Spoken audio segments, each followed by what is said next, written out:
sheekada taaqigta oo bal wadanka Liibiya ayaan aadaynaa isagana oo ay caqabado iyo dhibaatooyin fara badan ka jiraan sheekooyin kale tan waan idin haynaa mar kale subax wanaagsan ayaan daawadayaal idin leenahay soo qabano sheekada la xiriirta wadanka Liibiya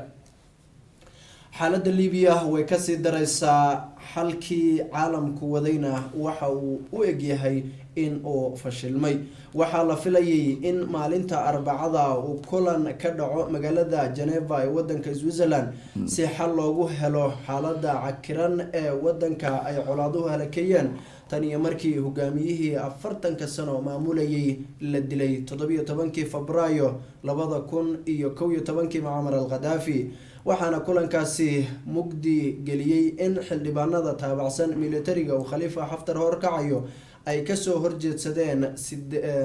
arinta la xiriirta kulanka ka dhici lahaa magaalada Geneva iyagoo sheegay in aysan kulankaas isaga qaban ka ayna tagaynin iyadoo sidoo kale tana ay sheegeen in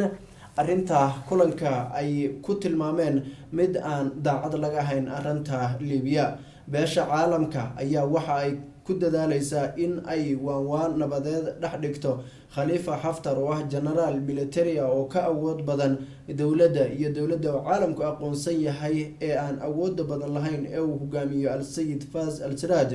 waxaana la sheegayaa in hadda ay tageen halkaasi mas'uuliyiinta dhinaca dawladda ka socda iyadoo maalmihii ugu dambeysay mar xabad joojin ay qaramada midoobay garwadeen ka ahayd la sheegay in ay qarka u fuushay inay fashilanto iyadoo la sheegay in meelaha qaarkood uu wax ka dhacay balse ay arintaasi markii dambeeto dib loo celiyay xaaladda iyadoo ay arintaasi ka dhalatay kadib duqeyntii loo geystay dowladii dekada magaalada Tripoli halkaasi oo la sheegay ama dawladdu ku eedeysay Muammar al-Gaddafi ee ninka la yiraahdo Khalifa Haftar in uu ka dambeeyay arinta la xiriirta duqeynta dekada Tripoli wadanka Liibiya ayaa waxa ilaa iyo hadda iska soo horjeeda si weyn isugu haya dhinacyada Khalifa Haftar iyo dawladda iyo waliba kooxo kale oo dhinacyadaasi kala taabacsan iyo ISIS oo iyaduna dhinaceeda u qaraabanaysa iyadoo caalamku aad moodo in uu xilligan jahawareer ka muujinayo xaaladda la xiriirta wadanka Liibiya wadamada caalamka ayaa waxa la sheegayaa in iyaga laftooda ay ku kala qaybsan tahay arinta keentay in Khalifa Haftar uu ka maqnaado meesha oo uu kulankaasi diidana ay ka mid tahay in ay dabada ka riixayaan wadamada khaliijka oo ay ugu horeeyaan Imaaraadka Carabta iyo wadanka Masar kuwaasi oo sheegay in ay Khalifa Haftar in uu ama arintaasi in uu diido wadamada Turkiga iyo wadamo kaleeto ayaa waxa ay si toos u taageerayaan dawladda iyadoo wadamada la sheegayo uu ka mid yahay wadanka Ruushka oo isagu Khalifa Haftar dhinaciisa inuu jiro laakiin la sheegayo in uu isku qarinayo huma kaleeto arintan ayaa waxa la leeyahay waxa iyadana dabka ku sii shiday khilaafka Turkiga iyo Ruushka soo kala dhaxgalay cilada ama arinta ka taagan wadanka Suuriya iyo gobolka Idlib halkaasi oo la sheegayo in halkii iyo waanwaantii iyo wada hadaladii ay Putin iyo Erdogan sameynayeen ay caqabad kale ku keentay arintani wadanka Liibiya ayaa waxa uu noqday tan iyo waqtigii hogaamiyihii wadankaasi la dilay Muammar al-Gaddafi 40 sano ka soo talinayay mid colaado kala duwan oo dhinacyo badan u dhaxeeya oo waliba dagaalo sokeeyay ay halakeeyeen iyadoo haatan hogaamiyaha Khalifa Haftar uu kormeerayo waliba uu culays badan ku hayo dawladda uu fadhigeeyo Tripoli waxa uu doonayaa inuu qabsado Tripoli isagoo magaalada duleedyadeeda ku sugan halkaasna ciidamadiisu ay gaaf wareegayaan dawladda ayaan u haysanin fursad badan in dhaqaaq badan gudaha wadanka ka samayso xaalado la xiriira culayska ka saaran Khalifa Haftar oo awoodda iyo militariga intii badan wadankiisa urursaday ciidamada taageeraya ama la socda Khalifa Haftar ayaa inta badan waxa ay militariga wadanka Liibiya maadaama uu ninkan galaangal dhanka militariga la uu ahaa waxa uu urursaday saraakiishii horeetay iyo ciidamadii waliba xoogagii wadankaasi taasina ay keentay inay ka caawiso in uu halkaasi ka sii wado in uu awoodiisa militarinimo uu u muujiyo dhinacyada ka soo horjeeda oo ugu horeyso dawladda Faz al-Sarraj Hamza soo dhawow waxaa la filayay kadib kulankii Berlin wadanka Jarmalka kulankii dambe ee loo madlanaa inuu Arbacada soo socota dhaco uu ka dhici lahaa Geneva waxaad moodaa qaramada midoobay iyo wadamadaasina iska kaashanayeen in oo caqabad mar kale ku timid oo hadda waxa la leeyahay xildhibaanada militariga taageersan baa kasoo horjeedsaday arrintii gebi ahaanba inay tagaan qolo dhinaca dowladda ka hadasha waxay sheegeen in kulanka ay tagayaan kulankuna uu dhici doono inkastoo ka gaabsadeen inay sheegaan qolyaha ka maqan marka bal arrintaasi waddanka Liibiya xagee buu u socdaa haddii waawaantii ay haddana mar kale fashalato xaaladda ka taagan horta waddanka Liibiya waa mid aad u cakiran tan iyo markii uu ciidamada Turkiga ay tageen dalkaasi Liibiya waxaa jirtay khilaaf aad u hareeyo caalamka inta badan oo ay dhaliileen way u badnaayeen wadamada khaliijka sida Masar, Sacuudiga iyo Imaaraadka ninyo waxaa la leeyahay wararkan fashilmay waxaa salka ku haya in ay dabada ka riixayso wadamada khaliijka oo khaasatan u badan tahay Sacuudiga iyo Masar oo taagan inaysan laga qayb galin shirkaasi maadaama halkaasi ay danahooda iyaguna qof walba wuxuu halkaasi ka fiirsadaa dantiisa iyo meeshii uu wax ka heli karo laakiin waxaa la leeyahay ninkan Xaftar maalin hore wuxuu weeraray dekada waa tii uu sidoo kale cunaqabatayn saaray qaramada midoobay mas'uuliyiinteeda meelaha uu isagu inay iman karin oo hataa garoomadii uu diiday inay ka soo degaan ama ay ka baxaan ruushka iyo Xaftar oo markii hore isku dhawaana hadda khilaaf ayaa ka soo dhaxbaxay iyaguna kadib markii uu jibiyay heshiiskii truska ama xabad joojinta marka inkastoo oo faragelin ay ku jirto maanta Xaftar markii hore wuu ogolaa wada hadalka si loo xaliyo dhibaatooyinkan laakiin waxaa jirta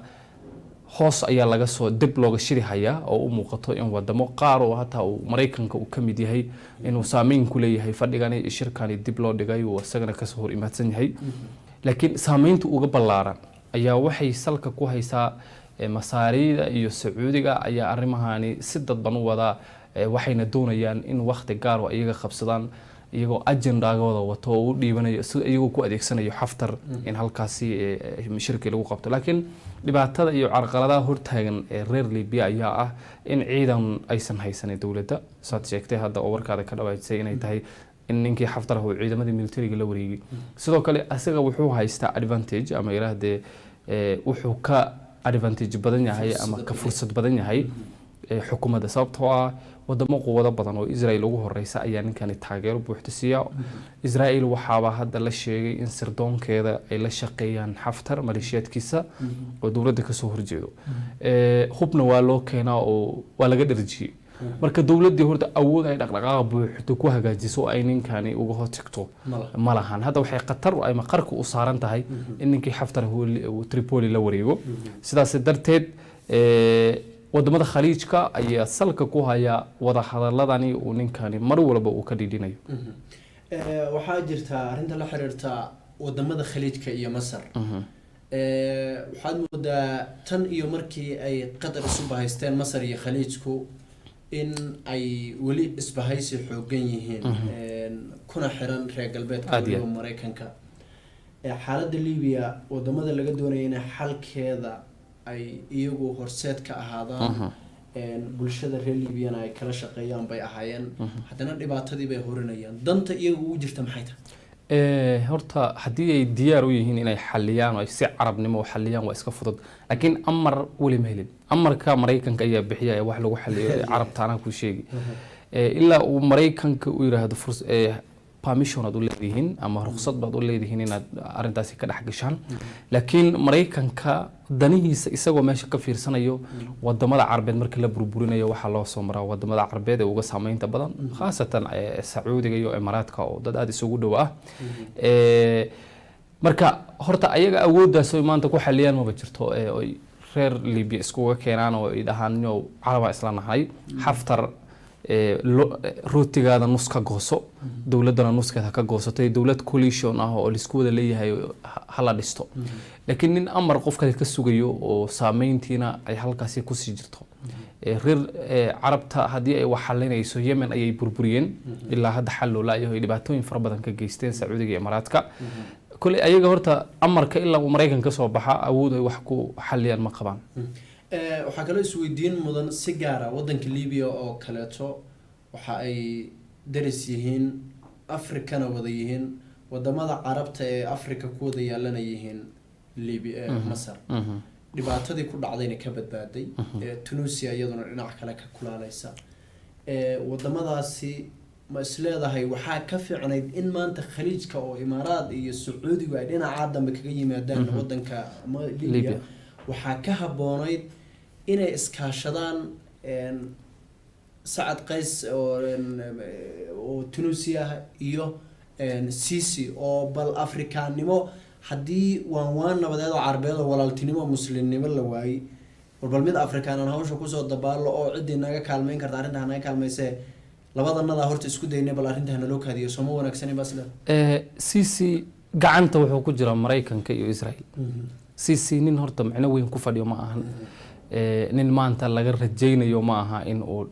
xiisadaha maanta ka taagan meesha si uu dejiyo Sisi hadda wuxuu kala saxiixday heshiis ku kacayo 15 bilyan ee dalka Israel oo laga soo dhoofinayo gaaska dabiiciga ah meesha si dalka Masar la keeni doono waa nin uu Mareykanka dhaqaalaha uga ballaaran ee Afrika lagu bixiyo la siiyo Mareykanka ayaa horta isaga meesha ku hayayo quwadda Israel laakiin waxa wanaagsan in Mareykanka ninkan Tunisia ah awood buuxso awood ma qababa wadanka naftinkiisa waxa ka tagan khalalaaso dhaqaale xumo ballaaran ayaa ka taagan Tunisia waxa ka taagan khalalaaso siyaasadeed ayaa ka taagan horta awooddaas oo isagu maanta dalka Libya oo dhibaatadaasi xaddiga ballaaran ay ka jirto uu ku farageliyo ma qabo asaga horta naftinkiisa u yaaban dalka Tunisia laakiin wadamada maanta degan oo xasilooni siyaasadeed ka jirto oo dhaqaale ahaan degan waa wadamada khaliijka sida Sacuudiga iyo maxaan ku yiraahday iyo Imaaraadka xitaa Masar laakiin Masar iyo saddexdaas wadan waa dad la haastayaal marka saddexdaa wadan iyo Masar gacan kale ku jiraan iyagu Tunisia iyaga maanta yaabanaba khalalaaso siyaasadeed dhaqaale xumo ballaaran soo baahsaday Morocco hadaan u soo noqdo Morocco inta badan way ka gaabsataa arrimahan inay soo farageliso teeday u cabsanaysaa iyada naftinkeed marka iyadoo waliba jaarla oo Mediterranean-ka sanka ku hayso Spain ina dhinaca kale ka soo hayso iyagu bariyihii dambe waxay ku dadaalayeen inay xiriir wanaagsan la hagaajiyaan wadamada reer Yurub si ay dhaqaalahooda u kobciyaan waa wadan aad u kuleel badan aad ogtahay waa wadan bariyihii uga dambeeyay sida dadka ka falanqeeyo arrimaha ganacsiga ee gobolka Afrika ay ku sheegeen in sicir bararka Morocco uu hadaan aad sare uga kacay dhibaatooyin dhanka dhaqaale ayaa iyagu haysta hadda ayaga ayaaba nafta gacanta ku haya ma doonayaan inay siyaasado soo dhaxgalaan waxay doonayaan in iyagu carbood oo dhibaato kale ma doonayaan aad iyo aad waa tahay halkaas aan kaga gudubna sheekada la xiriirta dad badan oo arrimaha wadanka Libya ka hadlaya waxa ay leeyihiin xaaladda oo cakiranta oo mar kale fashilanta waxay dhibaato ku noqon doontaa in wadanka Libya iyo shacabkiisu mar kale ay noloshii ay doonayeen ay helaan iyadoo ay ku soo aadayso arrintani toddobaad kadib markii loo dabaaldegay ama maalmo kadib markii loo dabaaldegay dilkii Muammar al-Qaddafi iyo khaarijintiisii iyo burburkii wadanka reer Libya waxyaabo dad badan oo arrimaha siyaasadda ka falanqooda ay leeyihiin ay ka mid ahayd burburka wadankooda inay u dabaaldegaan ma ayna ahayn shacabka reer Libya 17 February dabaaldegaya halkaas aan ka gudub